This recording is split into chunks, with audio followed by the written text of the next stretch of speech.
This is something we don't think we've ever seen at a university in our city before. It's a bit hard to make out with the shaky camera here, but Calgary police officers are trying to push back the crowd. So how did a protest that started so low-key end with flashbangs and arrests? Here's the need to know. It obviously began back in October when Hamas launched attacks in Israel, killing 1,200 people and taking more than 200 hostages. Israel quickly declared war on Hamas. Health officials in the Gaza Strip say since then, more than 34,000 Palestinians have died. And just like in other Canadian and U.S. cities, Palestinian supporters here in Calgary protested and protested and protested.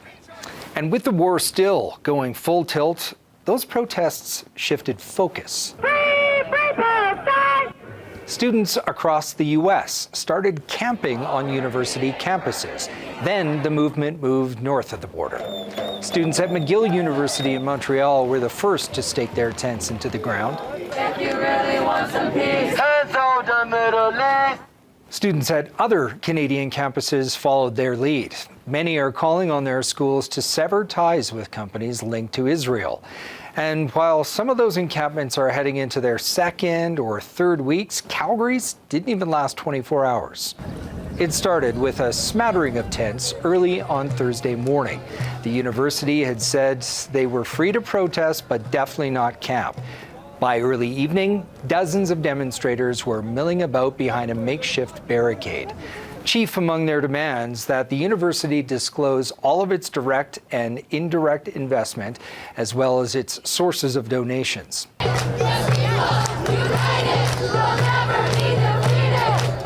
But they wouldn't stay united for much longer. Police told the protesters they were trespassing and would be arrested if they didn't leave. Many did pack up, but not everyone. We have 5 minutes. Another nap, we will begin dispersing. If everyone leaves, I can't arrest them. We're about to leave. Okay. So if you didn't quite catch that, the officers said they have 5 minutes to leave, and the protesters said they were about to go. But eventually, police did use force and pushed the remaining crowd out with shields and batons. They said they arrested and released 5 people who refused to leave. Ewan Thompson was one of the protesters taken into custody. A couple of us just got singled out, isolated, and punched and beaten on the ground for a while. They cuffed us and hauled us away. And you got a ticket, you got citation, what happened? Yeah, I was given a $600 trespassing violation ticket. So yeah, it's a tremendous amount of violence considering it was something that amounted to what you'd pay for a stop sign infraction. Further investigations will continue as we view video that gets posted and provided.